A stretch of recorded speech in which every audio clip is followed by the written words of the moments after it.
Tesin korbannya itu Pak. Gimana cara ibunya diperkosa itu? Anak saya sudah meraktekin loh Pak. Pidananya menimbulkan perbuatan ini. Kalau tadi perbuatan pidananya yang acak adut tadi Pak, perbuatan. Ya, ini keadaannya. Ini kami ceritakan supaya nanti nyambung kepada perbuatan pidananya Pak. Kenji disidik sama penyidik Pak Wahyu itu tanpa dampingan itu. Sampai anak saya sebesar begini umur 5 tahun itu sudah mempraktekkan adegan seks gitu kan. Mereka ulang. Anak saya pelakunya, Kadis Tesin korbannya itu kan. Gimana cara ibunya diperkosa itu? Anak saya sudah mempraktekin loh Pak. Kalau Pak Ketua mau ngedengar hasil penyelidikan ada di rekamannya Bang Ruli Bang. Alat bukti lengkap semua. Itu TK loh. Saya dari aktivis pemerhati perempuan dan anak. Saya sedikit menceritakan dengan adanya perilaku dan tindakan dari para pelaku. Saya lihat dari sisi anak, bagaimana anak ini adalah masih di bawah umur, belum pantas dan belum cukup umur untuk merasakan hal-hal seperti ini, sesuatu perbuatan yang sangat keji. Ini Bapak, jadi habis dari sini mau kemana? Ya, saat ini mungkin bisa ada tempat aman dulu ya, di fasilitasi kuasa hukum ya. Nyaman di tempat Abang Rudi. Dan kita berharap nih Pak, kita semua meresponnya tetap dalam koridor hukum Pak, karena negara kita negara hukum ya. Kita suruh yang perlu digarisbawahi itu Pak.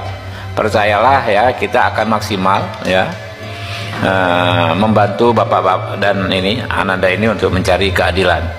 Tapi komitmennya kita melakukan semua sesuai dengan koridor hukum. Oh belum. Oh baik.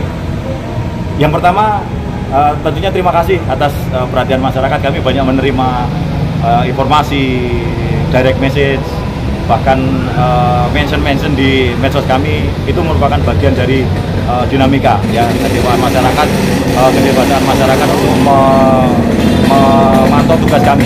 Sekali lagi terima kasih atas perhatiannya. Perlu kami jelaskan pada kesempatan ini bahwa kejadian itu dilaporkan 2017 sekitar bulan Oktober 2017, di mana pelapor saat itu melaporkan ke Polresta Surakarta mengenai adanya dugaan pencabulan. Kemudian kami melalui prosedur bahwa laporan sudah kami terima. Kami melakukan upaya-upaya kepolisian. Langkah-langkah kami adalah memeriksa. Yang pertama, pelapor. Kemudian yang kedua, terduga terlapor. Yang ketiga, saksi-saksi. Sudah kami penuhi semua. Administrasinya masih ada di kami. Arsip-arsipnya masih lengkap ada di kami.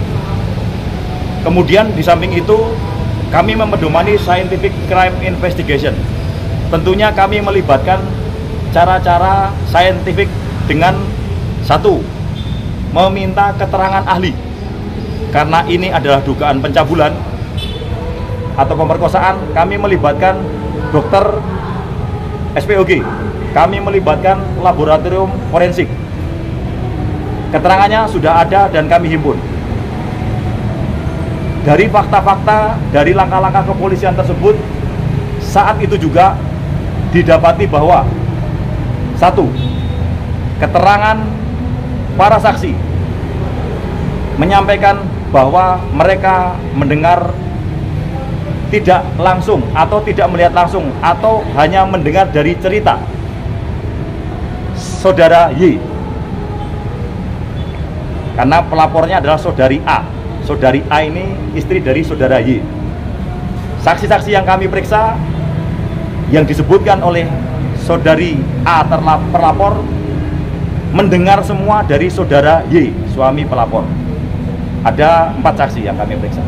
Yang selanjutnya, keterangan dari ahli, hasil dari laboratorium forensik menyatakan bahwa tidak terjadi adanya pencabulan atau pemerkosaan. Ada keterangan yang ada tertuang dalam dokumen-dokumen yang kami himpun, seluruhnya ada. Yang terpenting adalah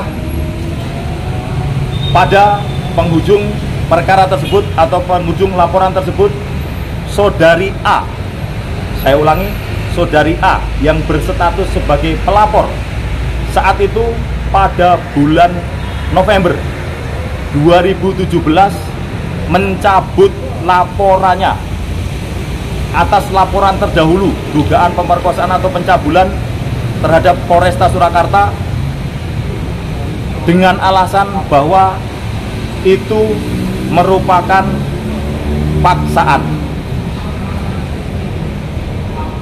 Jadi sekali lagi yang perlu kami tekankan di sini bahwa perkara itu sudah selesai secara hukum. Saya ulangi, perkara itu sudah selesai secara hukum pada tahun 2017, di mana berjarak kurang lebih 1,5 bulan dari laporan awal. Langkah-langkah kepolisian sesuai prosedur sudah kami tempuh. Bukti-bukti forensik sudah ada. Scientific crime investigation sudah kami lakukan. Harapan kami, keterangan yang kami berikan dapat memberikan informasi yang valid bagi masyarakat terhadap dugaan ataupun viralisasi kejadian ini yang terjadi pada tahun 2017. Bisa dijelaskan sebenarnya laporan awal itu seperti apa, Bapak? Laporan awal adalah saudari A melaporkan ke Polresta Surakarta bahwa dirinya menjadi korban pemerkosaan atau pencabulan terhadap, ulangi, yang dilakukan oleh si terlapor. Dari terlapor kami sudah mintai keterangan bahwa terlapor sama sekali tidak melakukan perbuatan itu. Sekali lagi penguatannya adalah saudari A sebagai pelapor mencabut laporannya bahwa memang peristiwa itu tidak pernah ada. Dan berarti laporannya ada, cuman kejadiannya dari hasil penyelidikan nggak ada? Betul, seluruhnya dari hasil langkah-langkah kepolisian kami memeriksa saksi, mengumpulkan barang bukti, meminta keterangan ahli, sekaligus berita acara yang kami tuangkan dalam seluruh administrasi penyidikan menyatakan bahwa perbuatan itu tidak pernah ada, kejadian itu tidak pernah ada. Artinya korban pencabut lapor ini karena mengaku tidak ada kasus itu sebenarnya? Betul, tidak ada kasus itu. Siap. Oh belum. Terima kasih, Dan.